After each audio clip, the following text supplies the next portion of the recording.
Prime Time from New York continues. Once again, Diane Sawyer. While we were in Moscow last week touring the Kremlin, we realized that we were about to witness a kind of cultural milestone. 6 days from now, a new establishment will be open for business there. And as you'll see, open after years of negotiating, setbacks, and hope.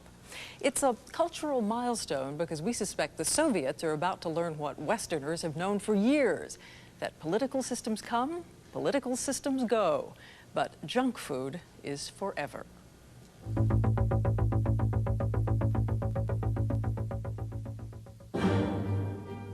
So there you are in Moscow, looking at the timeless beauty of St. Basil's, or scanning the Stalinist spires nearby. When, wait a minute, roll back that tape. Look there, in the corner. They're coming. No, they're here. McDonald's? Нет. Big Mac? No. Not everyone knows that in the last year, this building in Pushkin Square has become the restaurant about to eat Moscow. The biggest McDonald's in the world. 700 seats inside, 200 outside. They're gearing up for 15,000 customers a day.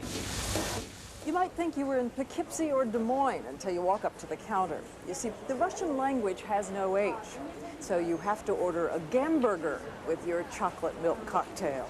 I think the reaction from the Soviets is going to be exceptional. I think they're going to just say, thank you, thanks McDonald's, thanks for coming here.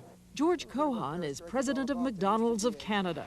His company made the $50 million investment after his superhuman persistence won the deal. It took him 14 years under 4 Soviet leaders. You'd have an all-day negotiation. At the end of a long day, you'd agree on something. You'd come in the next morning, and there'd be a whole new team of negotiators, people you'd never seen before. When Cohan and his team finally got underway, they discovered early on that the Soviets have constant beef shortages, and what there is has too much fat. So 2 years ago, they brought in experts to beef up a herd that would be raised solely for McDonald's. And the French fries. Soviet potatoes are plentiful, but so small the fries would have been microscopic. So McDonald's brought in the seed for its own long russet Burbank potatoes. They're growing them on 2 farms outside Moscow. This 100,000 square foot plant turns out to be a kind of farm away from home. They make the apple pies here.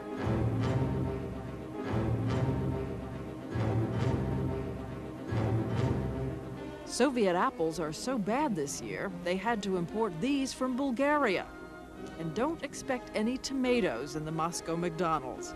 Soviet tomatoes are as rare as jewels. But soon they'll be turning out 800,000 hamburger buns every week and tons of cheese. They take this mild white cheese, heat it with food coloring, and as quickly as you can say "Do svidaniya," turn it into the familiar American processed kind.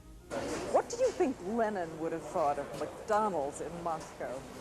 I think he loved them. He loved it.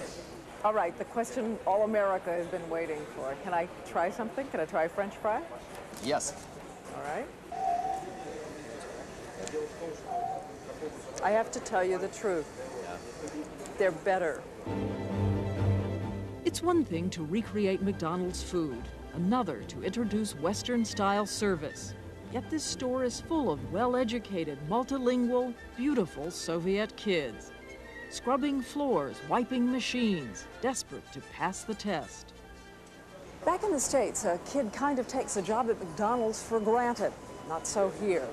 It's the answer to an upwardly mobile dream. When the Moscow McDonald's announced 600 positions were available, 28,000 people applied. These kids are being paid 2 rubles, about 30 cents an hour, with capitalist incentives and benefits, which means they make more than a Soviet doctor will make. No wonder they're struggling to get it just right. This is a hamburger drill team. Since food is scarce, they practice with cardboard. Bun, lettuce, burger, bun. They even practice the bag roll. No, you roll backwards, away from the top. And they practice a skill that Muscovites may find the most shocking of all, politeness. saying hello and thank you. Everything is very dynamic. Everything is very fast, maybe, or quick. And, and everybody is smiling, and I like it very much. Because in the Soviet restaurants, you won't see it. And sure enough, across town at a typical Soviet restaurant, the waiter takes a cigarette break while on duty. In the kitchen, a little rest before ladling out the stew. Minutes later, the waiter is still puffing. Even so, there's one thing that may keep people from tearing over to McDonald's. In a lot of Russian restaurants, you could eat a whole meal of meat, potatoes, soup, and bread for about the same amount, 30 cents, as you pay for a Big Mac alone. And yet, look at the most crowded shops in Moscow these days, Estee Lauder, and down the block, Christian Dior. There's clearly a curiosity and an appetite for luxury. McDonald's just hopes that includes luxury on a bun. Здесь родился знаменитый сэндвич Big Mac. We're not going to build one restaurant or two or three. We're going to build 20, then 30, then 50, then 100, then thousands. So it may be that the Russian people fought off the Tartars and Mongols all those years, only to capitulate to burgers and fries. And don't be surprised if someday Russian children study a sign like this and wonder why they made that cathedral in honor of a Sunday. A financial footnote now. In the beginning, the profits are going to be small, but they'll be divided this way. The Soviets are going to get 51%, McDonald's of Canada 49%. But here's the hitch. Those profits are in rubles and can only be spent in the Soviet Union. If McDonald's wants hard currency, it has to sell Russian-made ingredients abroad.